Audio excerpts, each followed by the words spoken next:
सुंदर JD law education. दोस्तों, आज हम एक ऐसे लीगल और इमोशनल जर्नी पर निकलने वाले हैं जो आपके रोंगटे खड़े कर देगी। क्या आपने कभी सोचा है कि राइट टू लाइफ के साथ साथ क्या हमें right to die with dignity भी मिलना चाहिए? आज हम बात करेंगे हरीश राणा केस की, जो इंडिया का एक हिस्टोरिक सुप्रीम कोर्ट वर्डिक्ट बन चुका है। ये सिर्फ एक कानूनी लड़ाई नहीं, बल्कि एक माँ बाप की अपने बेटे के लिए आज़ादी की गुहार है। So welcome to our channel. चलिए शुरू करते हैं। हरीश राणा एक ऐसा नाम है जो 13 साल तक हॉस्पिटल के बिस्तर पर खामोश रहा। ये केस उस ट्रेजिक एक्सीडेंट के बारे में है जिसने एक हंसते खेलते नौजवान को परसिस्टेंट वेजिटेटिव स्टेट यानी पीवीएस में डाल दिया। इमेजिन कीजिए, 13 साल तक एक इंसान ना कुछ बोल सकता है, ना कुछ सुन सकता है, ना ही महसूस कर सकता है। वो जिंदा तो है, पर क्या वो सच में जी रहा है? इसी सवाल ने सुप्रीम कोर्ट को हिलाकर रख दिया। कहानी शुरू होती है साल 2013 में। हरीश पंजाब यूनिवर्सिटी में पढ़ रहे थे। सपने बड़े थे और करियर सामने था, पर एक मनहूस दिन चंडीगढ़ में अपने पीजी की चौथी फ्लोर से वो गलती से गिर गए। इस एक हादसे ने उनके ब्रेन को इतनी बुरी तरह डैमेज किया कि उनका शरीर तो बच गया, पर होश हमेशा के लिए चला गया। एक पल की गलती और 13 साल का इंतज़ार। यहाँ से उनके पेरेंट्स की अग्नि परीक्षा शुरू हुई। मेडिकली हरीश को पीवीएस डिक्लेयर किया गया।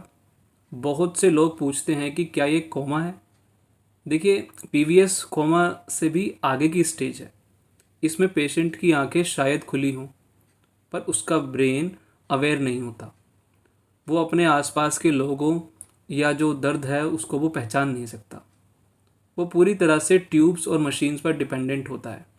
डॉक्टर की भाषा में कहें तो ब्रेन का फंक्शन परमानेंट डैमेज हो चुका होता है, जहाँ से रिकवरी की कोई उम्मीद नहीं होती। अब ज़रा सोचिए उन बुज़ुर्ग माँ बाप के बारे में। 13 साल तक उन्होंने हरीश को बचाने के लिए अपनी ज़िंदगी की सारी कमाई लगा दी, दिन रात उनकी सेवा की, इस उम्मीद में कि शायद एक दिन हरीश माँ या पापा कहेगा। पर वक्त के साथ उन्हें समझ आ गया कि हरीश सिर्फ तड़प रहा है। उन्होंने कहा, हम अपने बेटे को रोज के एक एक वेजिटेबल की तरह नहीं देख सकते। उनका ये दर्द ही इस लीगल बैटल की बुनियाद बना। यहाँ एक शब्द आता है यूथनेशिया। ग्रीक भाषा में यू का मतलब है गुड और थैंटोस का मतलब है डेथ, यानी एक गुड डेथ या मर्सी किलिंग। इसका मकसद होता है किसी ऐसे पेशेंट को दर्द से आज़ादी देना जो कभी ठीक नहीं हो सकता। इंडिया में ये कॉन्सेप्ट हमेशा से सेंसिटिव रहा है, क्योंकि यहाँ जीवन को भगवान की देन माना जाता है, पर कानून को इमोशन और लॉजिक दोनों देखने पड़ते हैं। यूथनेशिया दो तरह की होती है और इनका डिफरेंस समझना बहुत ज़रूरी है। एक्टिव यूथनेशिया का मतलब है लीथल इंजेक्शन देकर जान लेना, या ये इंडिया में देखिए मर्डर माना जाता है और इसे सख्त रूप से इलीगल भी माना गया है। वहीं पर पैसिव यूथनेशिया का मतलब है लाइफ सपोर्ट सिस्टम, जैसे कि वेंटिलेटर या फीडिंग ट्यूब को हटा देना। हरीश राणा का जो ये केस है, इसमें भी पैसिव मेथड ही इन्वॉल्व था, जो कड़ी शर्तों के साथ लीगल माना गया है।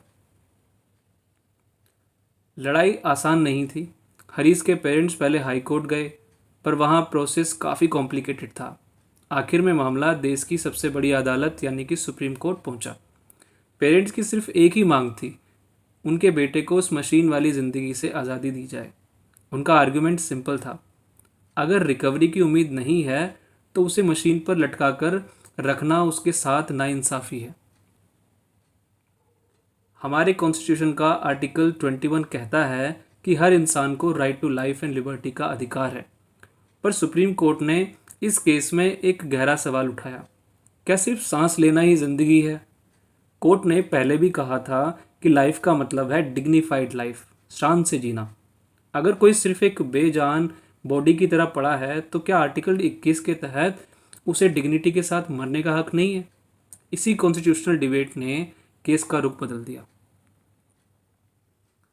कोर्ट ने ऑब्जर्व किया कि डिग्निटी सिर्फ जीने के लिए नहीं, बल्कि मरने के लिए भी ज़रूरी है। अगर किसी इंसान की हालत ऐसी है जहां वो सिर्फ मशीन के ज़रिए ऑक्सीजन ले रहा है तो वो उसकी शान के खिलाफ है। जज ने कहा कि हम किसी को बायोलॉजिकल फोर्स सर्वाइवल के लिए मजबूर नहीं कर सकते। ये फैसला ह्यूमन राइट्स और डिग्निटी के पॉइंट ऑफ व्यू से एक बहुत बड़ा माइलस्टोन था। हमें पीछे मुड़कर देखना होगा साल 2018 के कॉमन कोर्स केस पर। उस वक्त 5 जजेस की बेंच ने पहली बार माना था कि पैसिव यूथनेशिया लीगल है। उसने लिविंग विल्स का कॉन्सेप्ट भी लाया था। हरीश राणा केस इसी पुराने फैसले की बुनियाद पर खड़ा है। पर यह केस इसलिए अलग था क्योंकि हरीश ने कोई विल नहीं लिखी थी। उनके पेरेंट्स उनके नेक्स्ट फ्रेंड बनकर आए थे। देखिए दोस्तों, मैं इन सब का मतलब आपको आगे स्लाइड्स में बताऊंगा, जो छोटे छोटे लीगल वर्ड्स इसके अंदर यूज़ हुए हैं, तो आप चिंता मत कीजिए। अब सवाल ये है कि हरीश राणा केस पहला ऑफ इट्स काइंड क्यों है। क्योंकि ये पहला ऐसा इंडिविजुअल केस बना जहां कोर्ट ने डायरेक्टली एक स्पेशलाइज्ड मेडिकल बोर्ड अपॉइंट किया ताकि वो तुरंत डिसीजन ले सके, बिना किसी पुरानी लिखित वसीयत यानी कि लिविंग विल के। फैमिली की रिक्वेस्ट पर इतना बड़ा कदम उठाना इंडिया की लीगल हिस्ट्री में एक नया चैप्टर है। कानून अंधा नहीं होता, वो साइंस पर भरोसा करता है। सुप्रीम कोर्ट ने एम्स और चंडीगढ़ के बड़े डॉक्टर्स का एक मेडिकल बोर्ड बनाया। उनका काम था ये कंफर्म करना कि क्या हरीश वाकई कभी ठीक नहीं हो पाएगा, क्या उन्हें सच में दर्द हो रहा है। बोर्ड ने हरीश को क्लोजली एग्जामिन किया और रिपोर्ट दी कि उनका ब्रेन इरिवर्सिबली डैमेज है, यानी साइंस के पास अब कोई रास्ता बचा ही नहीं इसके लिए। मेडिकल रिपोर्ट देखने के बाद सुप्रीम कोर्ट ने माना और हिस्टोरिक ऑर्डर सुनाया। कोर्ट ने इजाज़त दी कि हरीश के लाइफ सपोर्ट सिस्टम को विड्रॉ किया जाए। कोर्ट ने कहा पेरेंट्स अपने बेटे की भलाई जानते हैं और हरीश को और तड़पने वो नहीं चाहते कि उनका बच्चा और ज़्यादा तड़पे। ये वर्डिक्ट सुनते ही कोर्ट रूम में एक अजीब सी खामोशी और सुकून था। 13 साल का इंतज़ार खत्म होने वाला था। इस केस से हमें एक चीज़ सीखनी चाहिए, लिविंग विल। इससे एडवांस डायरेक्टिव भी कहते हैं। इसका मतलब है कि जब आप स्वस्थ यानी कि हेल्दी हैं तभी आप लिख कर दे सकते हैं कि अगर कल को मैं किसी ऐसी हालत में पहुंच जाऊं जहां रिकवरी ना हो तो मुझे मशीन्स पर ना रखा जाए। ये आपके परिवार को बाद में लीगल परेशानियों से बचा सकता है। बहुत से लोग डरते हैं कि इसका गलत फ़ायदा उठाया जाएगा, शायद प्रॉपर्टी के लिए किसी को मार दिया जाए। पर दोस्तों, कानून बहुत सख्त है। पहले हॉस्पिटल का बोर्ड, फिर गवर्नमेंट का बोर्ड और फिर मजिस्ट्रेट, इतने चेक्स होते हैं कि वो भी इसे मर्डर की तरह यूज़ नहीं करने देंगे। हरीश राणा केस में भी इन्हीं सेफगार्ड का पूरा ध्यान रखा गया था। पैसिव यूथनेशिया का प्रोसेस 3 स्टेप्स में चलता है। पहला मेडिकल डायग्नोसिस होता है जो पीवीएस कंफर्म करे। दूसरा फैमिली या नेक्स्ट फ्रेंड की कंसेंट मंजूरी ली जाती है। और तीसरा जुडिशियल ओवरसाइट यानी कानूनी निगरानी होती है। ये तीनों मिलकर ये इंश्योर करते हैं कि डिसीजन सिर्फ और सिर्फ पेशेंट के बेस्ट इंटरेस्ट में लिया जाए। हम और आपने इस केस के बारे में बड़ा सुना होगा, काफ़ी इसने हेडलाइंस बटोरी थी। अरुणा शानबॉग, इस केस को हम नहीं भूल सकते। वो एक नर्स थी जो 42 साल तक वेजिटेटिव स्टेट में रही। उनके केस ने ही इंडिया में यूथनेशिया की डिबेट शुरू की थी।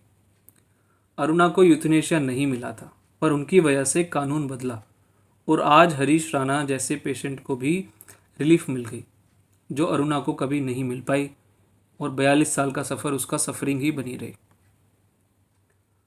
इसे एक आसान एग्जाम्पल से समझते हैं। मान लीजिए राहुल का एक्सीडेंट होता है और वो ब्रेन डेड हो जाता है। उसके पेरेंट्स हर रोज़ लाखों रुपए खर्च कर रहे हैं पर राहुल को होश नहीं आ रहा। ऐसे में पैसिव यूथनेशिया कानून उन पेरेंट्स को एक रास्ता देता है कि वो अपने बेटे को रिस्पेक्ट के साथ विदा कर सकें, बजाय उन मशीन्स के पिंजरे में उन्हें अपने बच्चे को कैद रखें। चलिए कुछ अफवाहों से यानी कि मिथ को दूर करते हैं। मिथ है ये तो एक सुसाइड है। देखिए रियलिटी है नहीं। देखिए ऐसा करने से हमने नेचर को उसे अपना काम करने दिया। एक और मिथ है डॉक्टर किसी को भी मार सकते हैं। देखिए रियलिटी है नहीं, सिर्फ और सिर्फ स्पेशलाइज्ड बोर्ड्स ही डिसीजन लेते हैं। कानून लाइफ की वैल्यू समझता है, पर वो सफरिंग जो कि तड़प है उसकी लिमिट भी जानता है। ये रूलिंग कॉमन पीपल के लिए क्यों ज़रूरी है? मिडिल क्लास फैमिलीज़ के लिए हॉस्पिटल के बिल्स किसी माउंटेन से कम नहीं होते। 13 साल तक वेंटिलेटर का खर्च उठाना किसी भी परिवार को सड़क पर ला सकता है। हरीश राणा वर्डिक्ट उन परिवारों को फाइनेंशियल और इमोशनल बर्बादी से बचाता है और एक कानूनी उनको एक हथियार देता है। ये एक बड़ा मॉरल सवाल भी है, क्या इंसान को गॉड बनने की कोशिश करनी चाहिए? कोर्ट ने कहा कि हम गॉड नहीं बन रहे, हम सिर्फ इंसान होने का फ़र्ज़ निभा रहे हैं। किसी को दर्द में रखना कोई पुण्य काम नहीं है। पीसफुल एग्जिट हर इंसान का फंडामेंटल राइट होना चाहिए, जब साइंस हाथ खड़े कर दे ऐसी सिचुएशन में तब। दुनिया भर में देखें तो नेदरलैंड और स्विट्ज़रलैंड जैसे देशों में एक्टिव यूथनेशिया भी लीगल है, पर इंडिया ने एक बीच का रास्ता चुना है, पैसिव यूथनेशिया। हम लाइफ की रिस्पेक्ट करते हैं पर अननेसेसरी सफरिंग के खिलाफ हैं। हमारा कानून काफ़ी बैलेंस्ड है और हरीश राणा केस ने इस बैलेंस को और मजबूत किया है।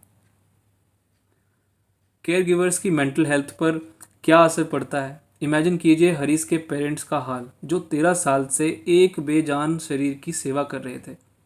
उनका सोशल जीवन, उनकी खुशियाँ सब खत्म हो चुकी थी। ये वर्डिक्ट सिर्फ हरीश की आज़ादी नहीं, बल्कि उनके माँ बाप की इमोशनल जो एक कैद थी, इम्प्रिजनमेंट थी, उससे कहीं ना कहीं एक आज़ादी है। अगर आप भी लिविंग विल बनाना चाहते हैं तो ये मुश्किल नहीं है। आपको एक साफ पेपर पर अपनी विश लिखनी है, 2 विटनेसेस मतलब कि गवाहों के साइन चाहिए और फिर इसे जुडिशियल मजिस्ट्रेट से अटेस्ट कराना होता है। इसकी एक कॉपी हॉस्पिटल और एक परिवार के पास होनी चाहिए, या एक छोटा सा स्टेप आपको अपने ये जो समझदारी आप करेंगे, इससे आप अपने परिवार को आने वाले फ्यूचर में जब आपके साथ ऐसी सिचुएशन होती है तो उनको इन पीड़ाओं से मुक्त करा सकते हैं। देखिए एक बार रिकैप कर लेते हैं। 2013 में एक्सीडेंट, 13 साल का पेनफुल वेट, हाई कोर्ट ने सुप्रीम कोर्ट तक का सफ़र और आखिर में 2024-25 का वो दिन जब कानून ने कंपैशन दिखाया। ये टाइमलाइन दिखाती है कि कानून की चक्की धीरे चलती है पर आखिर में वो सही दिशा में घूम जाती है। कुछ लीगल टर्म्स याद रखिए, जैसे मैंने आपसे कहा था कि मैं आपको बताऊंगा। नेक्स्ट फ्रेंड का मतलब होता है जो पेशेंट के लिए बोलता है। एमिकस क्यूरे, कोर्ट का वो दोस्त, कोर्ट का वो एडवाइज़र जो कोर्ट को एडवाइस करे।